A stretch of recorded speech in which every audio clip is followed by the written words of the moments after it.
Le sommet intercoréen qui s'est tenu ce vendredi entre les deux dirigeants du Nord et du Sud a été salué par un concert de louanges en provenance des capitales étrangères, à commencer par Washington et Tokyo. Quand j'ai pris mon poste, les gens disaient que c'était impossible. Ils disaient qu'il y avait deux alternatives, qu'on les laisse avoir ce qu'ils veulent ou faire la guerre. Aujourd'hui, nous avons une bien meilleure alternative que personne ne croyait possible. J'espère que la Corée du Nord prendra des mesures concrètes après ce sommet et après le sommet américano-nord-coréen qui pourrait avoir lieu dans les prochaines semaines.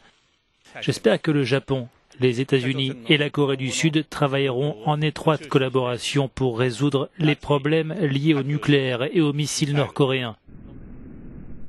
Pour le Kremlin, ce sommet est vecteur de nouvelles très positives. La réunion a confirmé le bon état d'esprit des deux parties pour intensifier le processus diplomatique et politique pour résoudre l'ensemble des problèmes de la péninsule coréenne, y compris le problème nucléaire. Nous continuerons en coordination avec les pays engagés à déployer nos efforts dans ce domaine et selon la feuille de route russo-chinoise qui a été fixée.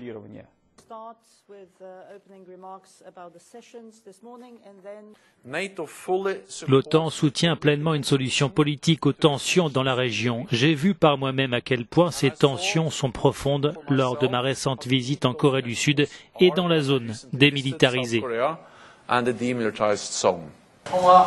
Le ministre britannique des Affaires étrangères, qui a lui aussi salué les nouvelles en provenance de Corée, a rappelé que la Corée du Nord devait désormais tenir ses engagements.